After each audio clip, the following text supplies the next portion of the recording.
Hi అండి, అందరికీ life long learners YouTube ఛానల్కి స్వాగతం.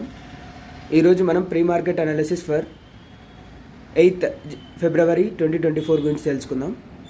ఈరోజు మనకు ఆర్బీఐ మీటింగ్ యొక్క అవుట్కమ్ ఉంది. ఇది మనకు 10 to 11 మధ్యలో ఇన్ఫర్మేషన్ వస్తుంది, కాబట్టి చాలా కాషియస్గా ట్రేడ్స్ చేయండి. మార్కెట్ మాత్రం నెగిటివ్ న్యూస్ ఎక్స్పెక్ట్ చేస్తుంది, అందుకే లాస్ట్ 1 వీక్ నుంచి కూడా మార్కెట్స్ డౌన్ ట్రెండ్లోనే ఉన్నాయి. సో మనం ఏమాత్రం పాజిటివ్ న్యూస్ వచ్చినా, నెగిటివ్ న్యూస్ అనుకున్న దానికన్నా నార్మల్గా వచ్చినా కూడా షార్ట్ కవరింగ్ అయ్యే అవకాశాలు మెండుగా ఉన్నాయి.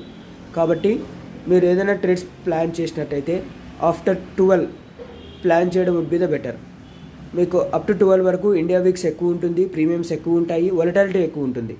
కాబట్టి మీరు ట్రేడ్స్ ఏమైనా ఈరోజు ప్లాన్ చేసేది ఉంటే ఆఫ్టర్ 12 PM ప్లాన్ చేయండి. ఓకే, ఇంకేమైనా డౌట్స్ ఉంటే కామెంట్ రూపంలో తెలియచేయండి. అలాగే మన టెలిగ్రామ్ ఛానల్లో జాయిన్ అవ్వకపోతే జాయిన్ అవ్వండి.